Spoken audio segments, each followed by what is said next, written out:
Assalamualaikum warahmatullahi wabarakatuh. Selamat pagi adik-adik. Hari ini kita akan melanjutkan kuliah MPH pada seri berikutnya. Melanjutkan seri yang kemarin, kita sampai pada seri yang keempat, yaitu persiapan untuk menyusun proposal penelitian. Nah, ada beberapa langkah atau persiapan yang harus kita lakukan sebelum menulis proposal penelitian. Setidaknya yang saya catat ada 7. Yang pertama, kita harus tentukan topiknya ya. Kemudian yang kedua, tentu adalah merumuskan isu hukum yang mau kita teliti. Nah, langkah selanjutnya yang ketiga, lakukan penelusuran bahan pustaka. Bagaimana caranya? Kita bisa melakukan pengumpulan bahan hukum, kemudian mengidentifikasi, mengsistematisasi, sampai nanti setelah kita sudah kumpulkan semua bahan hukum yang tersedia, tentu langkah yang keempat adalah jangan lupa kita harus pahami bagaimana menulis yang baik. Karena penelitian hukum kita kan penelitian akademis begitu ya, tidak luput dari apa itu yang kita namakan dengan EYD atau Ejaan Bahasa Indonesia. Jadi kita harus pakem di teknik penulisan bahasa Indonesia yang baik. Dan yang kelima, ini yang paling penting begitu, adalah hindari plagiarisme. Karena banyak tulisan yang bagus, akhirnya kualitasnya jadi jelek begitu ya, ketika teridentifikasi itu adalah hasil dari plagiarisme. Kemudian setelah kita sudah kumpulkan semua bahan yang berkaitan dengan isu hukum yang mau kita teliti, yang langkah terakhir sebelum kita menulis proposal penelitian adalah membuat outline penelitian. Ini yang saya pikir paling penting begitu. Outline itu akan memandu kita bagaimana nanti mulai menulis judul sampai menuliskan metode penelitian yang akan kita gunakan. Nah, kita bahas yang pertama dulu, memilih topik ya. Bagaimana menentukan topik? Ya, ini banyak sekali hal-hal yang harus kita perhatikan. Yang pertama, tentu kalau saya ya, pilih masalah yang itu adalah masalah yang terbaru atau istilahnya hot gitu ya, masih menjadi perbincangan di publik. Masalah itu juga kalau bisa cari yang kontroversial, sehingga memang membutuhkan solusi untuk permasalahan yang kita kaji. Sehingga nanti kalau kita menulis itu, tentu banyak yang akan merefer tulisan kita. Nah, apalagi yang bisa kita persiapkan untuk topik ini, ya cari topik-topik juga yang terkini, kemudian menantang, atau istilahnya selalu berubah begitu ya, up to date, itu harus kita perhatikan dan banyak lagi. Tapi menurut saya yang terpenting, kalian harus suka dengan topik tersebut. Katanya kalau tidak cinta itu tidak sayang gitu ya. Atau kalau tidak kenal dengan isu hukum itu maka akan kesulitan juga di dalam memahami dan menulis. Jadi pilihlah topik yang menurut kalian itu yang paling disukai atau dicintai. Sehingga nanti ketika akan menulis itu ya kalian dengan sukarela, dengan senang hati akan mendalami topik tersebut. Dan ketika sudah jadi itu akan menjadi mahakarya yang dicintai oleh kalian. Dan kalau dibaca orang lain, tentu akan ada feel juga begitu ya istilahnya. Itu yang pertama. Nah, bagaimana setelah menentukan topik? Ya tentu langkah selanjutnya, saya tentukan topiknya adalah intervensi kemanusiaan. Nah, tentu saya harus melakukan pengumpulan bahan-bahan hukum kan ya. Nah, bagaimana caranya? Ada beberapa cara sebenarnya sih. Yang paling umum dilakukan adalah browsing internet. Nah, era digital sekarang ini informasi sangat banyak kan.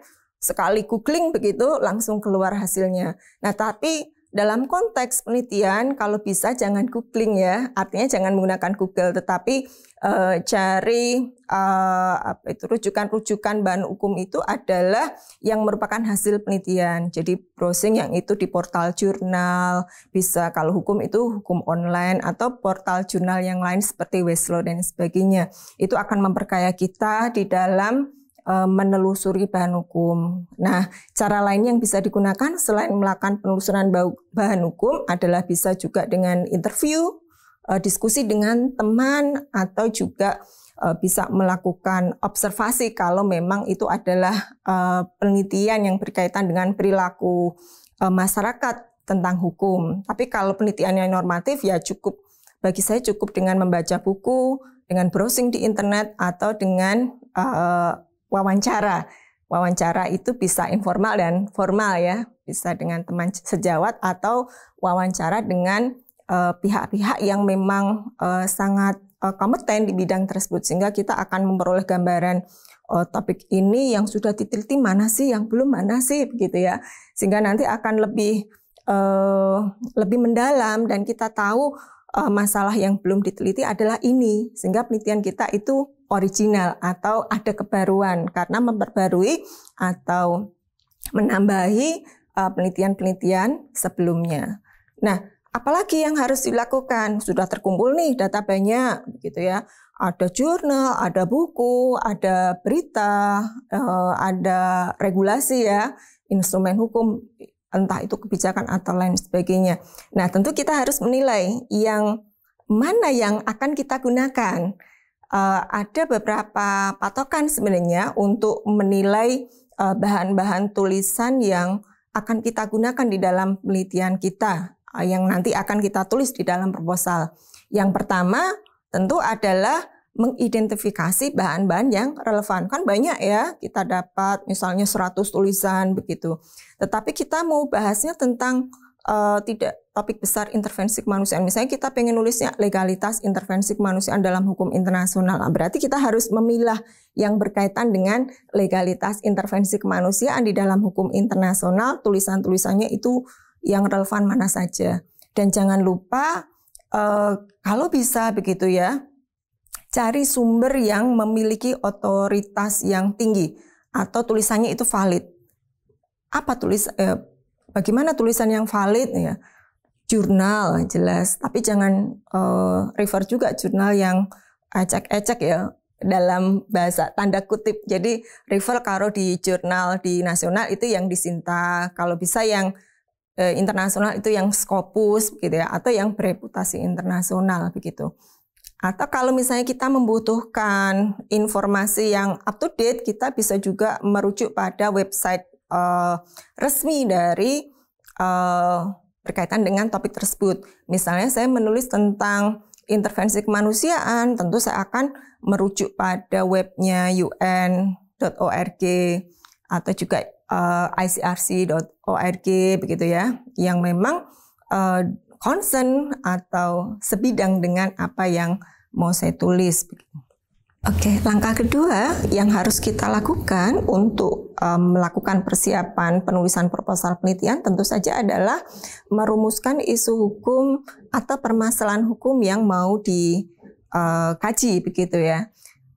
Ada beberapa langkah yang bisa kita lakukan untuk merumuskan isu hukum. Cara yang pertama bisa kita identifikasi fakta-fakta yang berkaitan dengan atau peristiwa hukum yang berkaitan dengan topik tersebut. Misalnya tadi kita tentukan topiknya adalah intervensi kemanusiaan. Jadi kita lihat bagaimana praktek intervensi kemanusiaan di dalam masyarakat internasional dari zaman dahulu, kemudian terbentuknya PBB sampai yang sekarang ini begitu ya. Nah, itu kita lihat bagaimana praktek-praktek dilakukannya intervensi kemanusiaan baik oleh individual state maksud saya, ataupun oleh kelompok negara bahkan organisasi internasional. Nah, kemudian yang kedua, jangan lupa ini yang membedakan penelitian hukum dengan penelitian yang lain. Kita harus lihat bagaimana regulasi yang mengatur mengenai peristiwa hukum tersebut.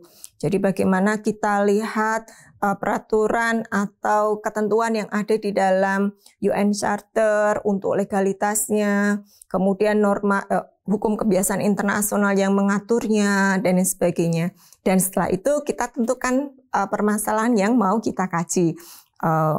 Sudah kita tetapkan, berarti saya akan membahas tentang legitimasi intervensi kemanusiaan dalam masyarakat internasional saja, karena sudah banyak yang membahas tentang legalitas begitu. Misalnya kekhususannya adalah dengan menggunakan salah satu teori tertentu, misalnya dengan teori Jaswar untuk menentukan legitimasinya. Langkah yang ketiga, setelah kita memilih topik, kemudian tadi yang kedua adalah menentukan permasalahan.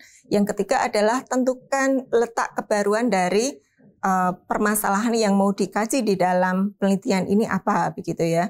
Nah, caranya kita bisa melakukan perbandingan dari tulisan-tulisan atau bahan-bahan hukum yang sudah kita kumpulkan di awal tadi itu, menentukan persamaannya apa dengan penelitian kita, perbedaannya apa dengan topik penelitian kita, begitu. Sehingga nanti kita bisa menentukan, oh kebaruan penelitian saya di sini, begitu ya, setelah melakukan kajian-kajian dari literatur atau penelitian-penelitian yang sudah dilakukan sebelumnya. Nah, misalnya originalitasnya terletaknya di teori yang digunakan. Nah, itu menjadi kebaruan di situ. Sehingga nanti hasilnya bisa jadi adalah menguatkan temuan sebelumnya atau juga bisa mengkritisi temuan sebelumnya, begitu.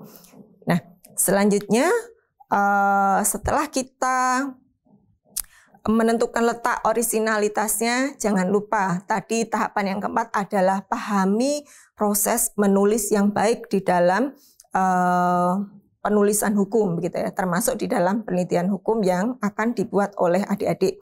Nah, yang pertama, hindari plagiarisme. Jelas ini ya. Hindari plagiarisme. Sekarang banyak sekali aplikasi-aplikasi yang bisa kita gunakan, begitu ya, untuk mengecek tingkat similarity atau kesamaan tulisan kita dengan tulisan orang lain seperti Turnitin atau lain sebagainya. Nah, caranya agar kita terhindar dari plagiarisme, begitu. Kalau kita menulis, begitu, jangan lupa dicantumkan semua literatur yang kita kutip. Mungkin ada yang ngomong, lah kan saya tidak menggunakan bahasanya persis dengan apa yang saya kutip, Bu. Ya, harusnya seperti itu memang.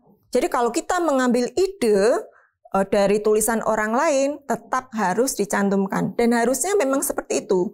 Hindari melakukan kutipan langsung dari literatur yang kita kutip, gitu ya. Artinya paraphrase.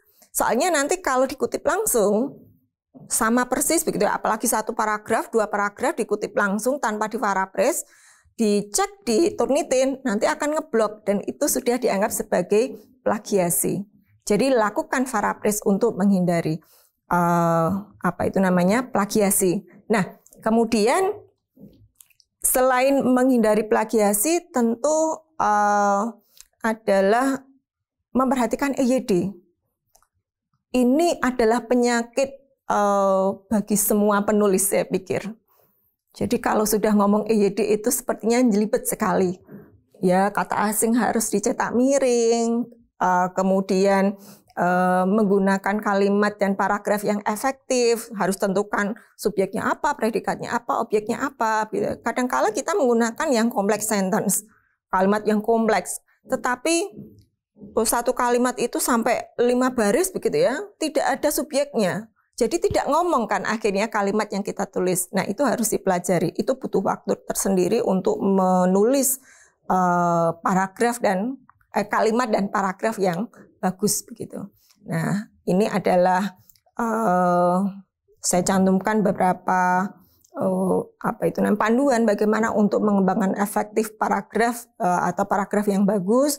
Misalnya satu paragraf itu ya harusnya ada satu main idea, ada beberapa supporting sentence begitu ya. Sehingga main idea yang kita tulis di dalam paragraf itu didukung dengan data-data dan memang itu penting begitu ya. Nah, kemudian kalau bisa antara paragraf yang satu dengan yang lain itu harus ada keterkaitannya, ada linknya. Nah, kadang-kadang tulisan itu paragraf satu dengan paragraf selanjutnya nggak ada keterkaitannya, sehingga ya bagi orang lain yang membaca sangat membingungkan. Ini mau ngomong apa sih begitu. Nah, terakhir adik-adik yang harus kita lakukan untuk persiapan menulis proposal penelitian adalah membuat outline. Jadi biasanya kalau saya adalah untuk membuat outline itu saya buat dalam bentuk tabel. Jadi judulnya apa, latar belakang masalahnya, outline-nya itu nanti apa, rumusan masalahnya apa, nanti tujuan penelitiannya apa, begitu ya. Metode penelitian yang akan digunakan itu nanti bagaimana, dan kebaruan yang kita tawarkan di dalam penelitian yang akan kita lakukan itu apa, begitu ya. Sehingga nanti sebelum menulis proposal kita sudah punya gambarannya. Oh, nanti kira-kira judulnya adalah ini, di latar belakang secara garis besar saya sudah tentukan permasalahannya apa, fakta hukumnya seperti apa, norma yang mengaturnya bagaimana, atau gap hukumnya seperti apa, itu garis besarnya. Rumusan masalahnya 1 apa, 2 apa, 3 apa, sudah ditentukan di outline. Termasuk nanti teori dan metode yang digunakan itu sudah ada di dalam tabel tersebut. Sehingga nanti ketika menulis proposal ya tinggal mengalir saja harapannya ya. Dan itu akan mempermudah adik-adik di dalam menulis proposal. Nah, adik-adik demikian outline atau persiapan-persiapan yang harus kita lakukan untuk menyusun proposal penelitian. Terima kasih, sampai jumpa di seri kuliah MPH yang lainnya.